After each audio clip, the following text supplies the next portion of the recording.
Welcome, everyone. I've done this each night, but I can never do it enough. I want to thank and express my gratitude to my Breaking Matzo team, to Kim and Mark and Lynn putting it together, and Valeria.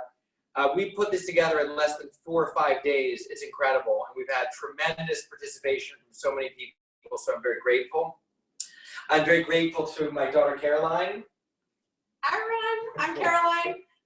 So Caroline is here helping. Lucy came last night, and Lucy will be here for our Seder on Wednesday. Lucy's a college student, very, very busy, and Caroline's working, and she has some time. And then I'm very grateful to you all for taking time out of your busy schedule. I know there's a lot going on, and the fact that you're going to spend 30 minutes with us, I'm incredibly grateful. It's my humble hope that at least one person finds one thing that's interesting that they can talk about or learn afterwards. And if we did that, Dayenu. So I want to say Shehechianu, Baruch atah Adonai Elohim Haolam, Shehechianu v'higianu v'higianu lazman hazeh. Blessed thou, Lord God, King of the universe, who brings us this crazy first time that we're doing this virtual Passover on this Monday. It's our third overall. It's part of a series. And to my fervent belief in life is the meaning behind Shehechianu is blessed art thou, Lord God, King of the universe, who brings us to this happy first-time moment. Not sad, not routine. So have a happy first-time moment, a sense of adventure. Mark the moment and express gratitude. And so I'm grateful for everyone to enable us to share this moment. I also want to recognize that there is some great suffering going on around the world, within the community, within people within our community here. And so to anyone and everyone who is having suffering, you have my, prayers and well wishes. And I know it's a difficult time, but what we have is 30 minutes. And our goal is to stimulate your mind and touch your heart and uplift your soul. Just a little bit of background, why Breaking Matzah? For me, I love Passover. It's a crazy thing. My parents, my dad, who may or may not be on tonight, and my mom, who's up in heaven, they instilled in me a sense of love for Jewish tradition. And then for my mom, she instilled, love of Judaic and Jewish cooking. I have her book, and then a lot of these traditions we remember together doing as a family. And interestingly, Afikomen is part of Passover. It's a great story about the journey from slavery to Egypt to wandering in the wilderness to freedom in the promised land. So there's so many levels to talk about it. I literally never found the Afikomen. Every single year I would do Passover with my family. Actually, it was the Fish family down in Maryland early on. And my older brother found it every single year. And in spite of my Passover suffering, when I became a father, I decided to make it magical, meaningful, and memorable for my children, and really bring Jewish traditions into social media in the new age. So we launched Breaking Matzah in March of 2015, focused on Passover. Then we did Hanukkah, Succot, Bar Mitzvah, Shabbat, and now virtual Passover. And what we want to do is talk about food, fun, and philosophy, and do everything that Moses did when he first celebrated Passover in the wilderness, and then just a few extra things. And this year, we're ratcheting it back because we'll do a few less things. So I think it's important to note there are 613 mitzvot, 248 do's, 365 don'ts. There's 248 bones in the body and 365 days of the year. And my belief is if you do none, that's not acceptable. Well, it's not sufficient. Everyone has their free of choice. But if you do 613, I think it's overly obsessive. That's just my own personal view. So I like to do around 210, 220. That's sort of my sweet spot. So this year for Passover, if you do one thing, I promise you, it has the potential to be the most meaningful Passover ever. The fact that you're not going to do everything and celebrate in the way that you've always means that we're in this moment. So I know people have been saying, hey, if I can't get the recipe, if I can't get matzah, if you do one thing, and at a baseline, maybe it's just 4 glasses of wine, or at least one, and it can be more. If there's one ritual food, and we'll go through that on Seder, so I'm not going to go through the abbreviated Seder. Today, we want to talk about some fun, some food, and we're going to talk about the mind, stimulate the mind. We're going to talk about Succot. and Passover and the connection, which people may or may not be aware of. We have a discussion question about our slavery and journey to freedom and what we're enslaved to today, which I think brings on a lot of additional meaning today. And then Caroline, what food are we going to do today? We are also going to make 2 recipes, or at least talk through kind of 2 awesome recipes. The first one is a classic chicken soup recipe, especially for chicken broth. So we'll walk through that a little bit.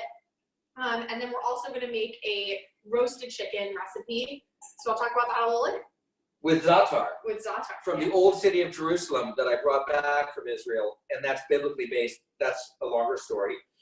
And then we also have a fun project that we'll do. So with that, I think that we did some updates. Now I'm going to talk about Succot. And you're probably wondering, what's the deal? And so basically, there's 3 major holidays, Shlosham Regalim, and that's when they did the big pilgrimages.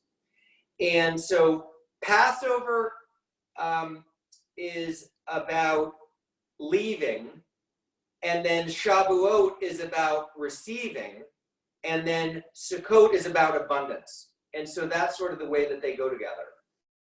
So first we'll talk about how they're related. And interestingly, I always talked about the 2 Sukkahs. There's the Sukkah of the wilderness, when the Israelites first received faith and Shabbat and manna, and it was the sustenance of God and their faith that enabled them to survive and endure during their time in the wilderness. And there's longer stories about finding the frost, which gave them sustenance and manna and things like that. So the Sukkah of the wilderness is when we have fragility, and that's vulnerability. And that's really where we have faith in God that enables us to endure.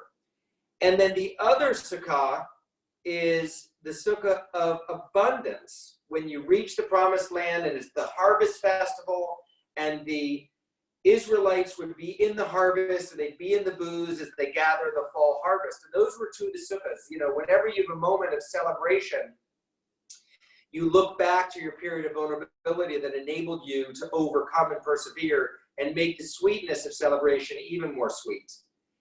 And then this last week, I was studying with my rabbi, I found there was a 3rd Sukkah. Who knew? And it turns out the first Sukkah was as the Israelites had literally leaving Egypt. They had not yet crossed the Sea of Reeds. That's when they had their first Sukkah. And that's really the Sukkah of marking that you're on the right track. It's like they realized that they were going to have the 2 Sukkahs going forward, and it was sort of a amuse-bouche or an appetizer. It was a taste. So it wasn't like they just left the wilderness, left Egypt, and then all of a sudden had this Sukkah and that. They actually had a 3rd, which was, I think, interesting. So then I'm going to talk about the elements of Sukkot that is so important is the etrog. And in the etrog, this is the etrog from last year that we have. We keep it every year. And then this is actually the oldest etrog in the world, literally. And I've kept this for over 40 years. And I could go on and on about Sukkot, but I won't. This has literally been in my family for over 40 years. I'm going to bring it close so you can see it. And I've written extensively about this etrog, but that's another story. And I love tangents. So I can't go on and on about this, although I'd love to. So anyway, when I celebrated Sukkot, what we all did, boy, was it incredible. Being in the fall harvest, we have our Sukkot, we do a party for 7 days outside, enjoy the abundance, and sense our impending fragility as the winter solstice approaches. So the way that we connect Sukkot and Passover, which biblically are connected and spiritually connected, we connect them culinarily. And this is what we call our etrog marmalade, where we take the etrog at the end of Sukkot and we make a marmalade out of this. And this is something that we enjoy with our charoset spread, which which we introduced our 10th rosa yesterday. Okay, so that's a little bit about a connection. There's a lot more to talk about, but today we're now going to go to our question. And our question today is, what are you a slave to? We have our discussion questions on Passover, on breaking matzah, and I think Kim sent this out, so you'll see. So tonight's discussion question, and these are really, if I said what's a meaningful thing for your Seder, is to have something small to eat, something plenty to drink, and most importantly, something to really think about. And if you are alone and you want to think about those questions, you can do it and share on Facebook with us in our community. If you have one other person, you can discuss it together or share it virtually. And so the question is, Passover is a story of children of Israel seeking freedom, wandering the wilderness, and basically getting into the promised land. And so basically, we're all slaves to something. And this is a moment to acknowledge what our slavery is. So what are you a slave to? And in this context, you maybe think more. So I'll share mine, and then it's going to be interactive. So I've been a slave to my routine. I actually travel tremendously. That's been part of the way that I do a lot of the things that I do. And my entire routine has been dramatically changed because I've never been in one place for so long. I've never been in my house for so long at this point in my life. And I know for me, it's been a major adjustment, the fact that I'm here. And I've been surprised at how meaningful it can be in terms of being productive, being healthy, being peaceful for me. And I know it's a suffering environment. I'm just talking about my own experience where if you had told me that I would be stuck in my house for this period of time, I would have been apoplectic. And so I've been surprised how I was a slave to my prior routine and how I've been able to liberate myself from that. Caroline? Yeah, that's great.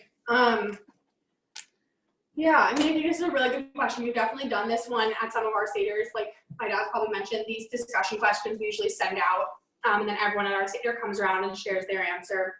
I think for me, probably one answer is kind of just expectations for myself in general. I think sometimes expectations are awesome and they're healthy and helpful for you to kind of set goals for yourself. But then sometimes you're not able to reach those goals for all different reasons. And I think that sometimes it's helpful for me to remind myself that that's just part of life and that's totally fine, and not feel as like you have to really adhere to every single expectation or goal that you set for yourself at some point, and instead be more flexible and kind of go with what's presented to you at the time. So that's kind of what I'm thinking about this Passover. Thank you for sharing. Literally 2 weeks ago, I wouldn't have had the expectation that Caroline would be with me for every night, and it's been, a blessing beyond words. So, Kim, are there anyone in the community that wants to share? If there's anyone that would like to share, you can type in the comments section, or you can raise your hand. Don't see anyone right now. Kim, do you want to share? Do you have something to share? Yeah, I'm, I'll do the one that we're probably all guilty of, and that is, the little device in your hand that, you're quasi glued to. I think it's really hard to disconnect, if you will. It's just something that, I never had a phone in college, and to have it now, even though I haven't had it my whole life, I still feel, kind of empty or that I may be missing something. So putting my phone down and consciously leaving it behind can be kind of painful, but then you go for a walk in the woods and nothing happened, and, it was fine. So, I think we're all kind of slaves to those little devices, and you have to kind of retrain yourself to let go. And I do see that Melise is raising. I'm going to unmute Melise. Are you there? I am. Hi. Hi. Hi. So I have a question, or I was going to ask this at the end, but I'm not sure if it's appropriate, but it's been on my mind all day. This is the first year without my mom for Passover, and it was always like we had a big, huge Passover, and now that we can't even be with a lot of family, I was just wondering, is there anything I can do special to honor her in such a way? Like, I'm not really sure. I don't know if Passover is the time. Is there any kind of prayer or anything I can do? Because I'm feeling really lonely, like, without her this year, and especially with other family members that, you know, I can't be around this year. So, Thank you for sharing, and I just want to extend my heart to you. I lost my mom a number of years ago, and I wrote about this on Breaking Matzah. It's a year of firsts. The first Passover, you're not going to be together. The first Mother's Day, it's a whole cycle. And so, for me, what I found is I found blessings in her memory, and that's what I would encourage you. Is there a memory that you have that you share? And I would look at the holidays in two ways. One is you're honoring her traditions, because if it was important for her to celebrate Passover, yeah. you got to keep celebrating Passover. And I remember our first Thanksgiving that we did, my mom would make the pies. We made the pies anyway, even though that we didn't want to. And then the second thing is, for me, with Breaking Matzah, I've been able to do this as a tribute to my mom and incorporate a lot of her recipes. And maybe it's an object that you include. I have family heirlooms or things that take on significance. Oh, that's So I think that if you could look for this Passover and say, how can your mom be represented spiritually and physically, although she's not going to be there in the human form? She can be there in the context of my mom's chocolate matzo mousse cake, which Caroline makes and is our #1 piece of content on Breaking Matzah, or ritual objects. It may be candlesticks that we have or things like that. So just because they're not on planet Earth physically doesn't mean they're not here. That's a whole another conversation. Right. In 2 Kings 2, we have Elijah and Elisha, and Elisha is saying to Elijah, what can I give you, as he's about to leave? And he said, I just want a double portion of your soul. And Elijah went up in a whirlwind of fire, and he was seen to be leaving the planet, but they never knew where he went. And that's one of the reasons that we bring Elisha in, and he's always a tzaddik doing great deeds, but it's also a chance to bring in people. And I think when we have our Seder, the chair for Elijah, those that are not with us, brings on even more significance. So maybe you can think about that. Thank you very much. That makes me feel very good. Thank you. Yeah, thank you. Thank you. Okay, so now what we got to do, we're going to do chicken soup. I mean, seriously, what could be better than Passover than chicken soup? As a caveat, we're not doing my famous matzo balls. That's kind of a Corona cutback because it's a little more complicated. But we're basically going to go through. I'm going to go here, and so this is our chicken soup recipe. We usually do it over a couple days with a couple other chickens. We're making it much simpler today, but all of our ingredients. So we start this today. You can, what day is today? Monday? Yeah.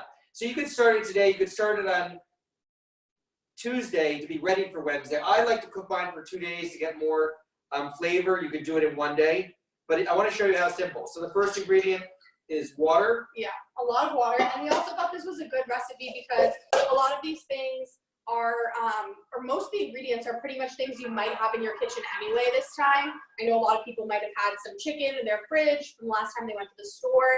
And most of the vegetables that go into this are also vegetables that last a long time. So they're good ones to have during this time when we're not going to the store as much. So key ingredient, we have 1 whole chicken. My dad's gonna put these First in. of all, let me wash He's my gonna hands. wash his hands while I tell you about the ingredients. So we have 1 whole chicken, and then we have some chicken necks and thighs and wings, and that just adds like some extra flavor in addition to the chicken that's already gonna go in. We have some celery, we have some parsnips, some carrots, some onions, some celery root as well, and then some turnips. So here's the chicken in. So my dad's just gonna throw all of this in. Chicken parts, that Caroline went through.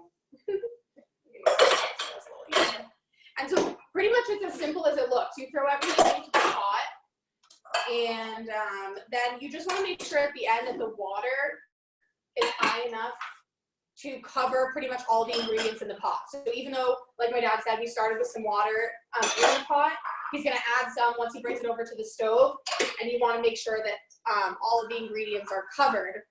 And then you Just one thing, normally what I do if we weren't to this cooking show, I would have half of it already boiling and then put it in gently so it doesn't splash.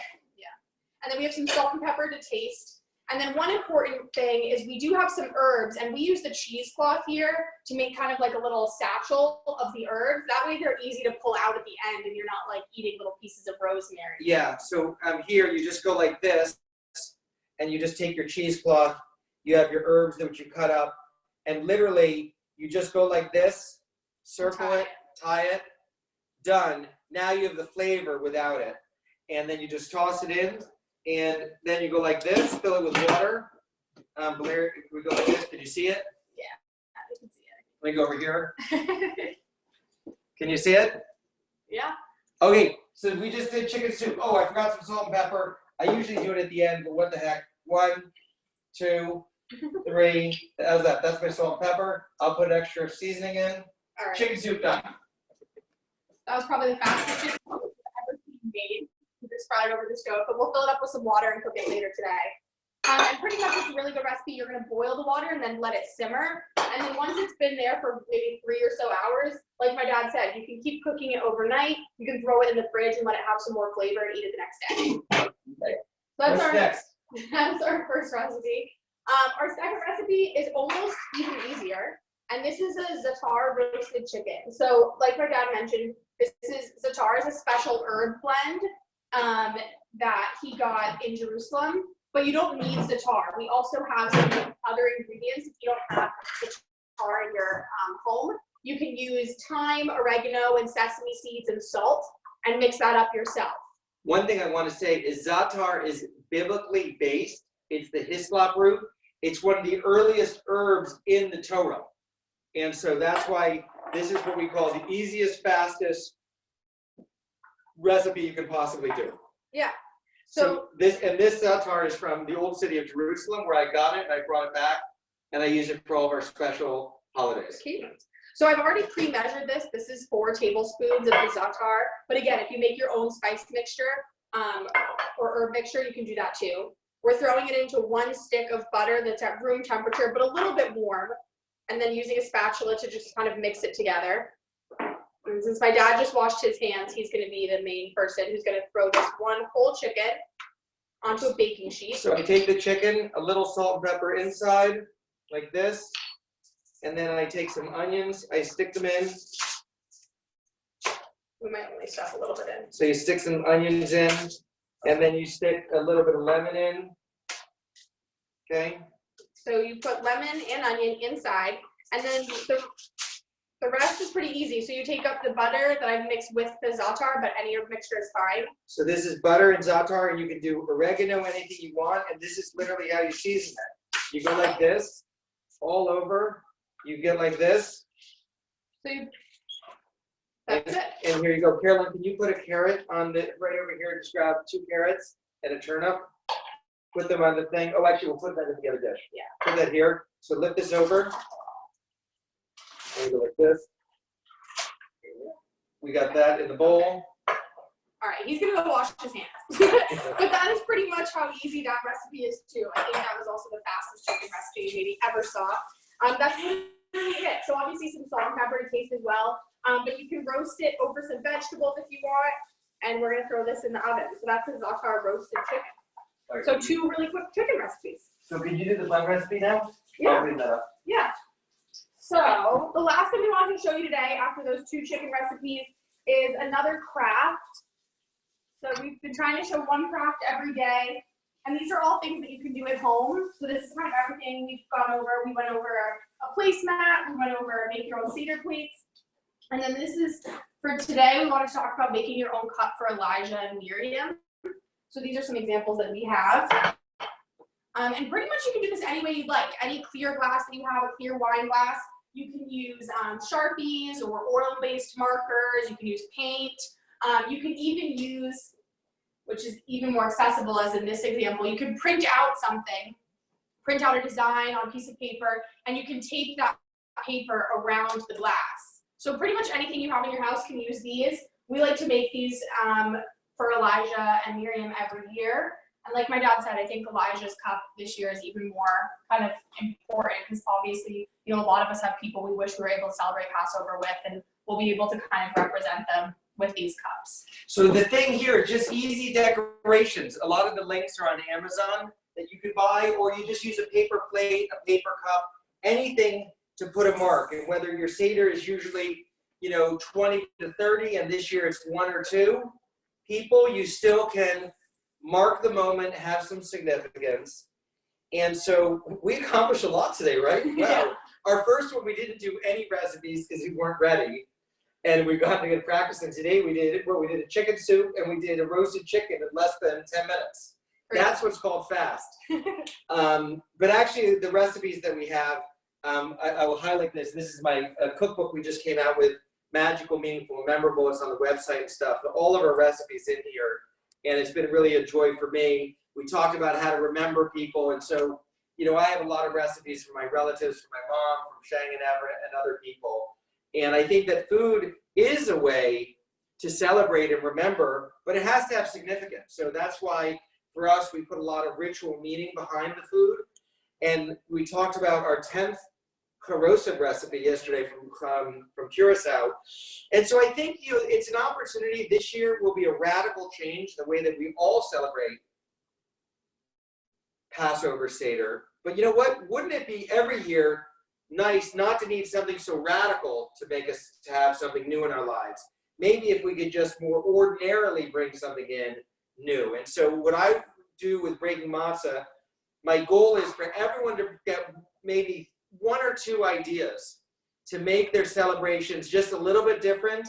And instead of the same haroset every year, maybe you're not going to make all 10 harosets the way we do, but maybe add one from Italian haroset or Moroccan or now our Curacao, which we talked about.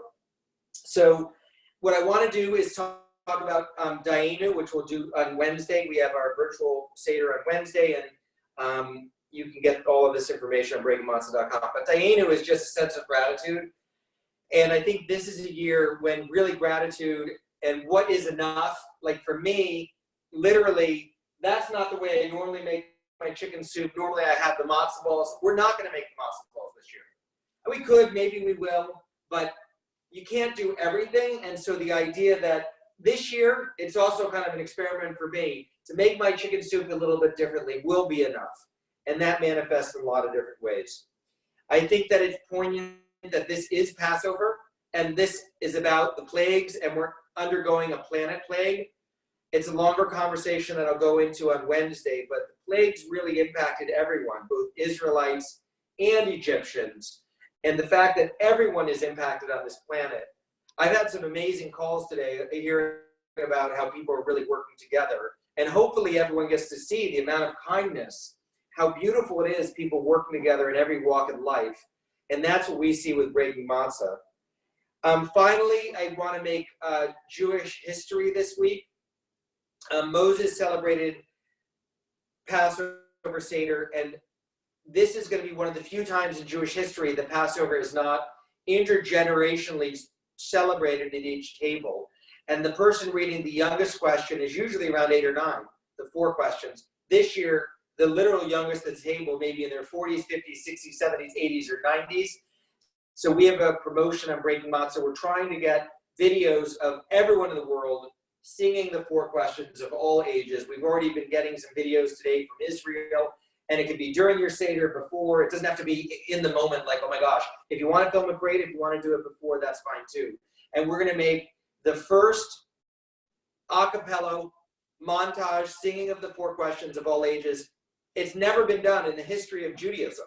So why not, recreate a moment and make history? So with that, I'd like to thank everyone for their time. I'm grateful. It's been fun, right? That was fast.